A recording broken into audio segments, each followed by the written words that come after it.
বিসমিল্লাহির রহমানির রহিম। আজকে নিয়ে আসছি একটা মুজাররব আমল। যে আমলটা হচ্ছে মহিলাদের যে মাসিকের মধ্যে সমস্যা হয় সেই বিষয়ের উপর একটা আমল নিয়ে আসছি।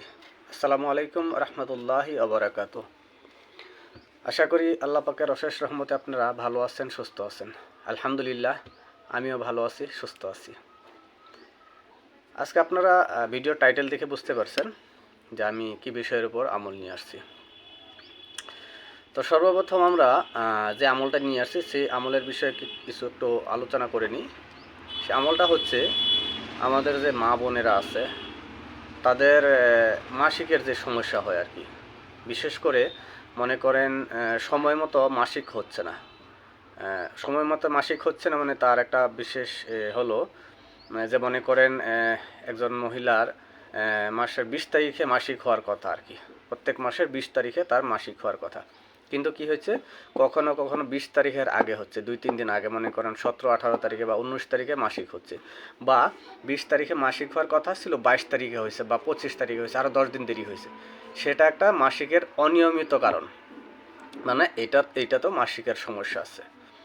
দ্বিতীয় আরেকটা কারণ হতে পারে মাসিক মনে করেন সময় মতো হয়েছে কিন্তু তার মাসিকটা ঠিকঠাক মতো পরিপূর্ণ যাচ্ছে না, ক্লিয়ারভাবে যাচ্ছে না, যেই কারণে সেই মহিলার অনেক সময় অনেক ধরনের সমস্যা হতে পারে। মনে করেন পেটের ব্যথা, শরীরের ব্যথা, অনেক ধরনের সমস্যা দেখা দিতে পারে।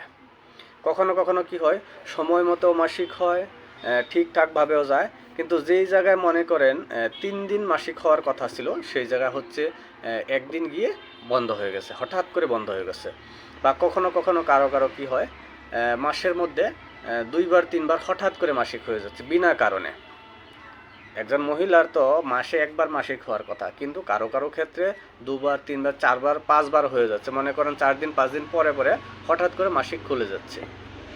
এগুলো মহিলাদের জন্য, আমাদের মা বোনদের জন্য অনেক বড় একটা সমস্যা। এই সমস্যাগুলো যাদের হয় তারাই বুঝতে পারে তাদের যে শারীরিক কন্ডিশন কি হয়, শুধুমাত্র তারাই বুঝতে পারে। তো সেই দিকটা দেখে একটু চিন্তা ভাবনা করে আজকে সুন্দর একটা আমল নিয়ে আসছি। তো আমলটা বলার আগে আমি আমলটা কিভাবে লিখবেন আমি দেখেন এই জায়গায় স্ক্রিনে আমি আমলটা দিয়ে দিছি, একটা তাবিজ দিয়ে দিছি। এখন এই তাবিজটা আপনি কি নিয়মে কি পদ্ধতিতে লিখবেন সেটা আমি বলে দিচ্ছি, আপনারা নোট করে নেন ভালো করে।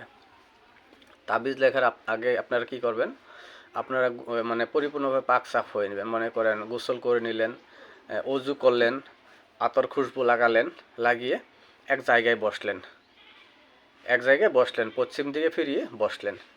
একটা কথা মনে রাখবেন, যেই সময় আপনি এই তাবিজটা লিখবেন সেই সময় যেন আপনার আশপাশ কেউ না থাকে। মনে করেন বিশেষ করে ছোটো বাচ্চা, কোনো মহিলা যেন আপনার তাবিজ লেখার সময় সেই রুমে যেন কেউ না আসে, এই কথাটা আপনি খেয়াল রাখবেন। বাস আপনি বসলেন, আতর খুশবু লাগিয়ে বসলেন, পাশে কিছু সুগন্ধি জ্বালিয়ে নিলেন, মনে করেন আগরবাতি জ্বালিয়ে নিলেন, নিয়ে এখানে দেখেন, এখানে আমি কোনো মানে লাগাচ্ছি না আপনাদের যে আপনি লাল কালি দিয়ে লিখতে হবে বা কালো কালি দিয়ে লিখতে হবে বা জাফরান কালি দিয়ে লিখতে হবে। আপনি যে কোনো কালি ধারাতে এই নকশাটা লিখতে পারেন। হ্যাঁ, যদি আপনি জাফরান কালির ব্যবস্থা করতে পারেন তাহলে উত্তম, অতি উত্তম।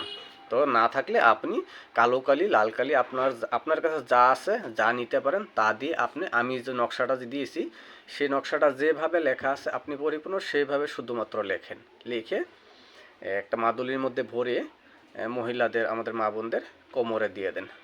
দেখেন ইনশাআল্লাহ, আল্লাহ চাহে তো আল্লাহ পাকের ফজল ও করমে আপনি যখনই তাবিজটা লাগাবেন, আল্লাহ পাকের কাছে আমি আশাবাদী যে পরের মাস থেকেই তিনার যে যত মাসিকের সমস্যা হচ্ছে আস্তে আস্তে দূর হতে চলে যাচ্ছে, আস্তে আস্তে সমস্যাগুলো দূর হচ্ছে।